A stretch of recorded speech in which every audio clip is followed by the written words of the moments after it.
केदारनाथ बद्रीनाथ धाम 6 महिने चालू असतं, 6 महिने बंद असतं.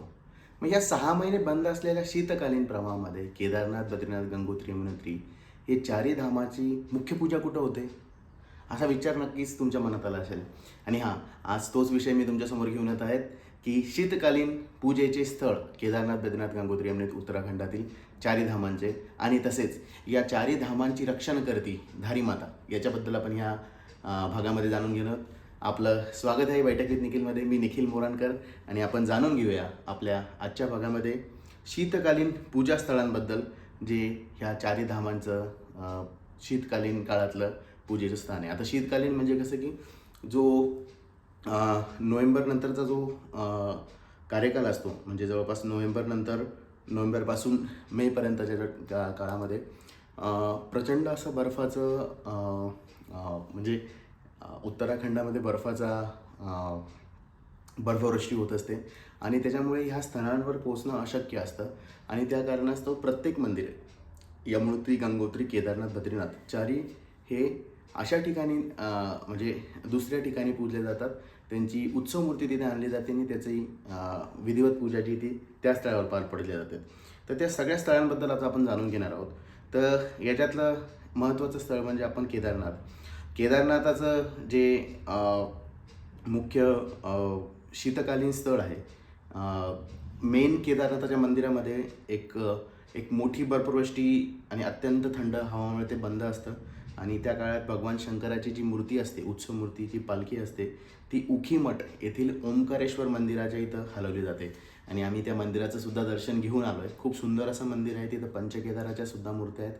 आणि असं म्हटलं जातं की तिथला जो राजा होता, त्या राजाने भगवान शंकराला प्रसन्न करून तिथं ती पिंड स्थापन केली. आता मला त्याच्याबद्दलची आपण जास्त माहिती पुढं कधीतरी जाणून घेऊ. पण उखीमठील येथील ओंकारेश्वर मंदिरात ह्या बाकीच्या शीतकालीन काळामध्ये आपण जाऊन दर्शन घेऊ शकतो. आणि केदारनाथाचं जे भाग्य आहे, केदारनाथचं दर्शनाचं भाग्य तुम्ही तिथं मिळवू शकता. आणि ही परंपरा वर्षानुवर्षापासून जी आहे ती ह्या स्थळाला संधी मिळते. भगवान केदारनाथाची पालखी तिथं विराजमान असते. आता केदारनाथाचं मंदिर बंद काय असतं त्याचं कारण तुम्हाला सांगतो. केदारनाथाचं मंदिर जवळपास 3583 मीटर म्हणजे जवळपास 11,755 फूट समुद्र पातळीपेक्षा उंचीवर आहे. आणि हिवाळ्यातील इथलं तापमान -20 खाली असतं. आणि त्या वेळेस संपूर्ण परिसर जो बर्फामध्ये गाडला जातो, एक हे होऊन जातो, त्यामुळे तिथे पोहोचणं अशक्य होतं.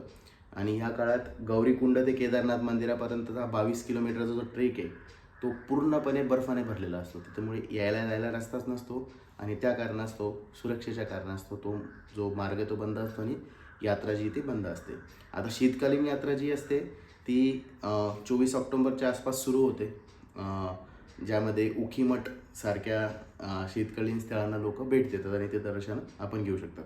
जसं केदारनाथाचं उखीमठ ओंकारेश्वर मंदिर, तसंच बद्रीनाथासाठी ज्योतिमठ, जोशीमठ किंवा ज्योतिर्मठ. आता ज्योतिर म्हणजे काय तर ऊर्जा, प्रकाश देणारं स्थान. तर शंकराचार्यांनी 8व्या शतकामध्ये आद्य शंकराचार्यांनी हिंदू धर्माच्या पुनरुद्धारासाठी आणि अद्वैत वेदांत तत्त्वज्ञानाचा प्रसार करण्यासाठी जे आहे ते 4 मठांची स्थापना केली होती. त्यामधला हा ज्योतिर्मठ हा उत्तर दिशेचा मुख्य मठ आहे. आणि ज्योतिर्मठला आपण जोशीमठ म्हणतो. त्याचं ॲक्च्युली ज्योतिर्मठ नाव आहे, पण त्याला आपण जोशीमठ म्हणतो. हे ठिकाण उत्तराखंडातील चमोली जिल्ह्यात आहे. चमोली जिल्हा जो आहे तिथं हे आहे.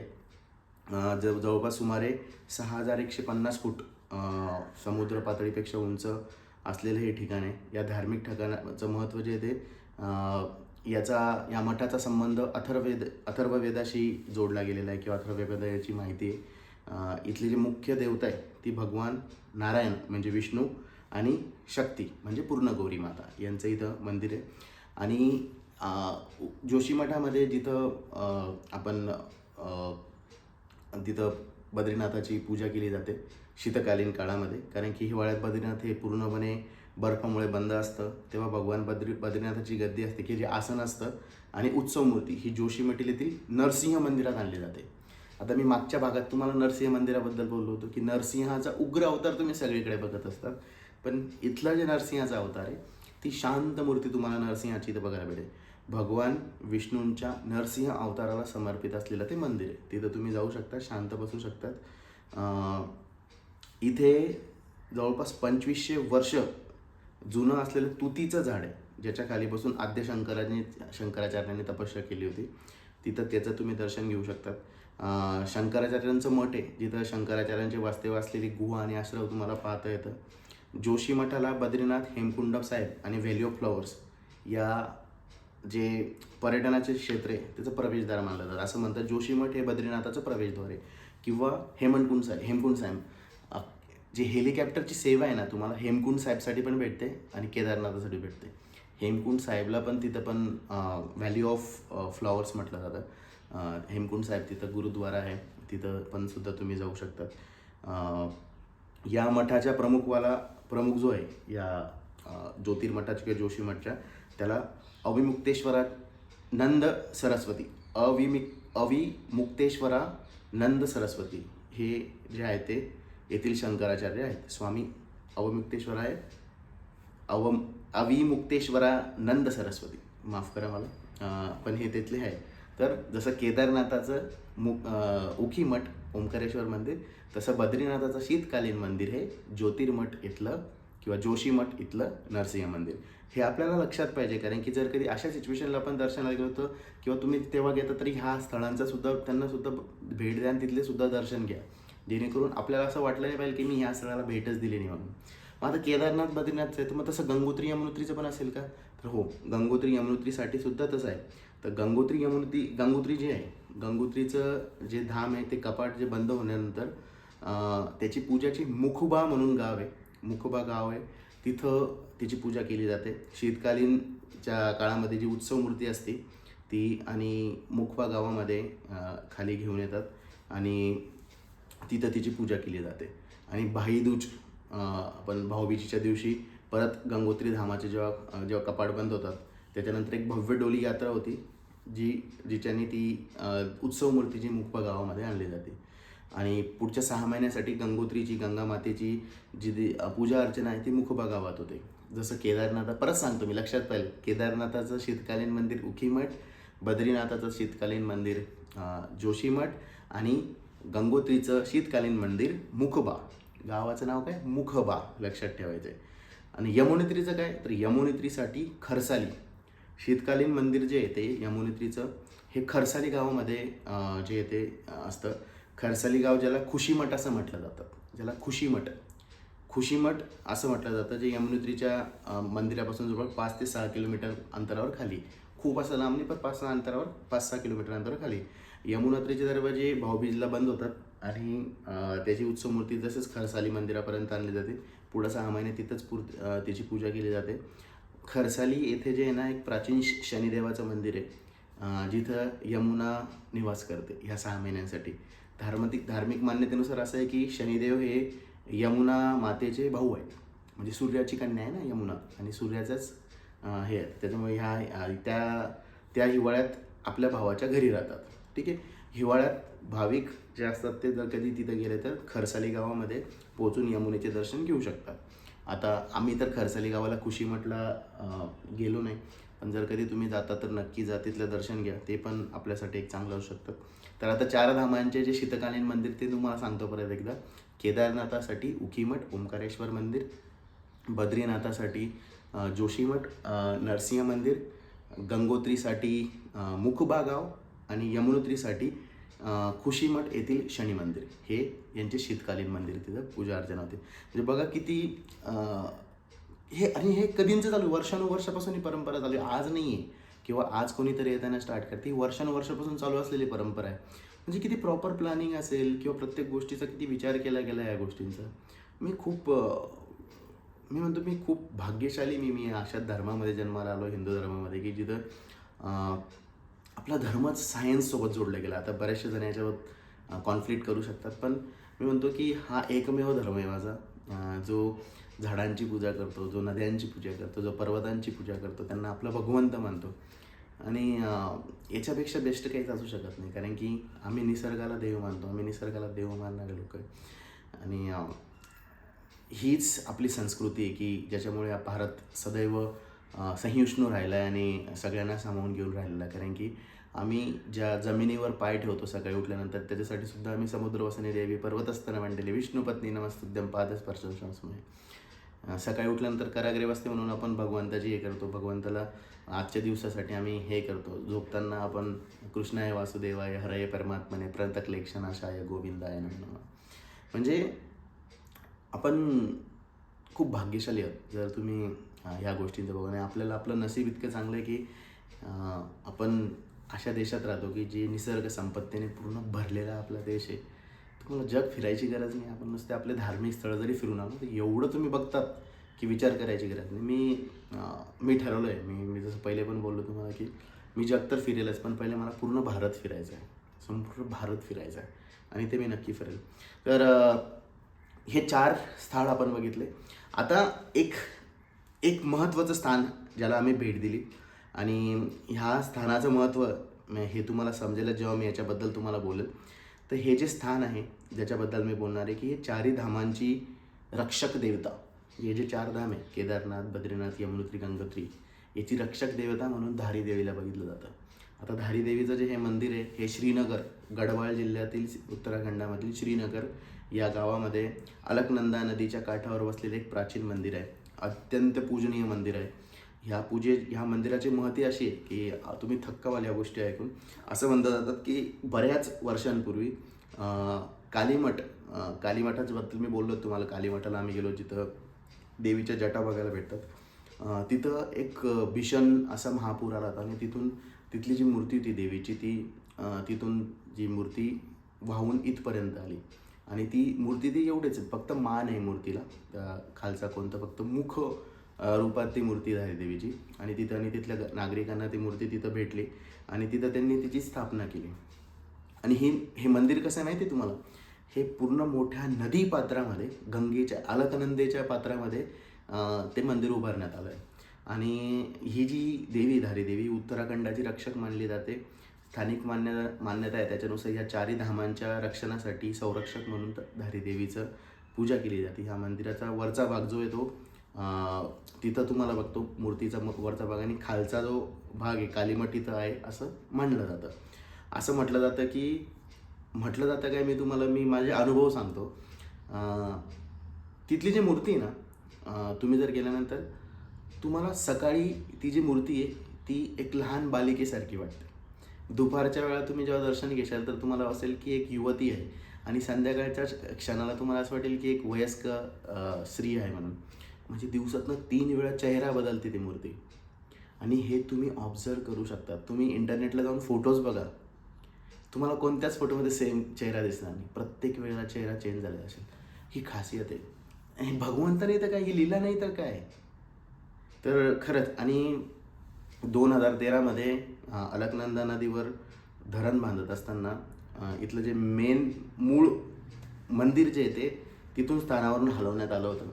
आणि तुम्हाला माहिती आहे 2013ला काय झालं होतं? ज्या दिवशी त्या स्थळातील मूर्तीला हलवण्यात आलं त्याच दिवशी केदारनाथाला तो महापूर आला होता.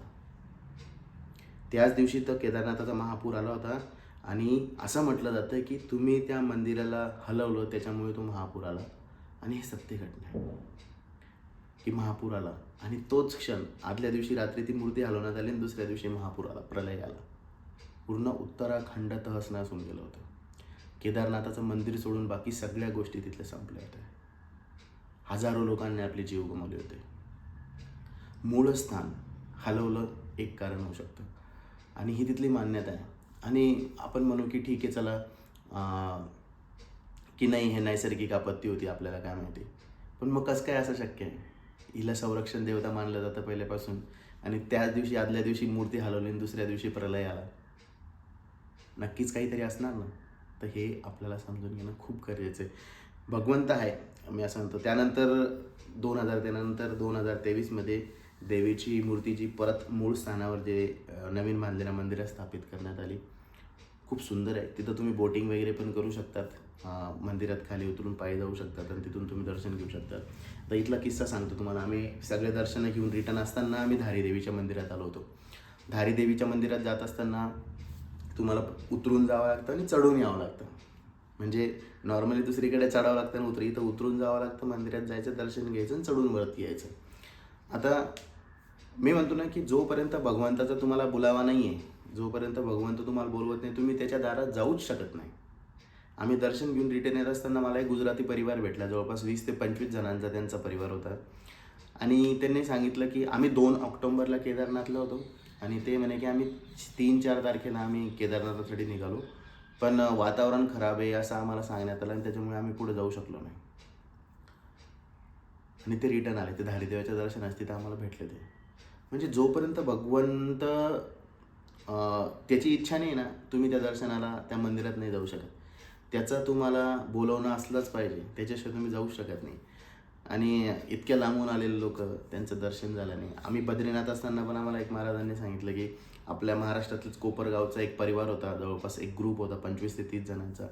ते की बद्रीनाथाच्या एक 20 किलोमीटरच्या अंतरापर्यंत आलं आणि त्याच्यानंतर तिथं परिस्थिती थोडी बिघडल्या कारणास्तव म्हणजे ते तिथं हे झालं, तिथं अटकून राहिले. ते 2-3 दिवस थांबले, पण त्यांना दर्शनाचा लाभ भेटण्यात त्यांना तिथून रिटर्न जावं लागलं. तर हे भगवंताचं बोलवणंच आहे, त्याच्याशिवाय तुम्ही नाही जाऊ शकत. तर पण हां, त्याचं बोलवणं येईल जेव्हा तुम्ही तुमच्या मनातनं त्याला पुकार करेल की बाबा मला लवकर बोलव तुझ्या दर्शनाला. आणि मला वाटतं की आपण सगळ्यांनी जायला पाहिजे. खूप छान आहेत. याच्या व्यतिरिक्त मी बरेचसे मंदिर आम्ही फिरलो, पण हे त्याच्यातले काही खास होते ज्याच्याबद्दल मला तुमच्याशी शेअर करायचं होतं. आणि अशा पद्धतीने आपण आपली केदारनाथ बद्रीनाथ यात्रा 2025ची सिरीज आज इथं संपतो आहे. याच्याबरोबरचे जे माझ्यासोबतचे सहप्रवासी होते किंवा जे आमचे आयोजक होते, ज्यांच्या थ्रू आमची ही सुखरूप यात्रा पार पडली, त्यांच्याशी मी तुमची पुढं चालून नक्कीच भेट करून देईल. त्यांना कधीतरी आपण बोलूयात लाईव्हवर आणि त्यांच्याशी डिस्कस करूयात. त्यांचे अनुभव जाणून घ्या. माझे अनुभव मी शेअर केले, त्यांचे अनुभव मी तुमच्यासोबत घेऊन येईल आणि ते त्यांनासुद्धा सांगेल की तुम्ही तुमचे अनुभव आपल्या बैठक विथ निखिल थ्रू तुमच्या सर्वांपर्यंत पोहोचवावे. फक्त मला एकच म्हणायचं आहे, हा वर्ष माझ्यासाठी होता. 5 वर्ष मला वाट बघावं लागली केदारनाथ बद्रीनाथ जाण्यासाठी, दर्शन घेण्यासाठी. तुम्ही आज चालू करा, बहुतेक पुढच्या वर्षीच भगवंत तुम्हाला बोलू. आणि काही नाही, मी म्हणतो की प्रत्येकजण कामामध्ये व्यस्त आहेत, प्रत्येकजण आपल्या आपल्या आयुष्यामध्ये, धकाधकीच्या आयुष्यामध्ये व्यस्त आहे. पण हा जो वेळ आहे, हा जो काळ आहे, हा म्हणजे मी म्हणतो ना की का 4 धाम आपल्या धर्मामध्ये प्रत्येकाच्या ठिकाणी लागतात. पहिली गोष्ट म्हणजे तुम्ही भारताच्या निसर्ग सौंदर्याला भेटतात. दुसरी महत्त्वाची गोष्ट म्हणजे की तुम्ही स्वतःसाठी वेळ काढतात. तिसरी गोष्ट महत्त्वाची म्हणजे की तिथं तुम्हाला जाणवतं की माझ्या आयुष्यात मी जे करतो त्याच्या व्यतिरिक्त पण दुसरं काही असू शकतं. आणि चौथी गोष्ट म्हणजे तुम्ही स्वतःशी भेटण्यासाठी जे खरा काळ असतो तो तुमचा हा यात्रेचा काळ असतो. म्हणून मी सगळ्यांना, माझं आव्हान राहील, सगळ्यांना माझी विनंती असेल, तुम्ही जा, तुमच्या परिवाराला घेऊन जा आणि नक्कीच 4 धामाची यात्रा करा. उत्तराखंडाची करा आणि बाकी संपूर्ण भारताला सुद्धा व्हिजिट करा. इथंच आपण आपली ही सिरीज संपवतोय. पुढच्या शनिवार रविवारपासून आपण नवीन गोष्टींसोबत भेटूया. माझे दुसरे अनुभव मी तुमच्यासमोर घेऊन येईल. कशी वाटली तुम्हाला ही संपूर्ण सिरीज मला कळवा. काही सूचना असतील तर माझ्यापर्यंत पोचवा. अजून मी काही याच्यात बदल घडवू शकतो, चांगलं अजून ॲड करू शकतो, त्याच्याबद्दल तुमच्याकडनं मला जर काही सूचना द्यायच्या असतील त्यासुद्धा तुम्ही देऊ शकतात कमेंट्समध्ये किंवा मला मेसेज करू शकतात. आणि नक्कीच आतापर्यंत सपोर्ट केला आहे, आताही सपोर्ट करा. आलाच आहात तर लाईक करा, कमेंट करा, शेअर करा आणि बघत राहा बैठक विथ निखिल.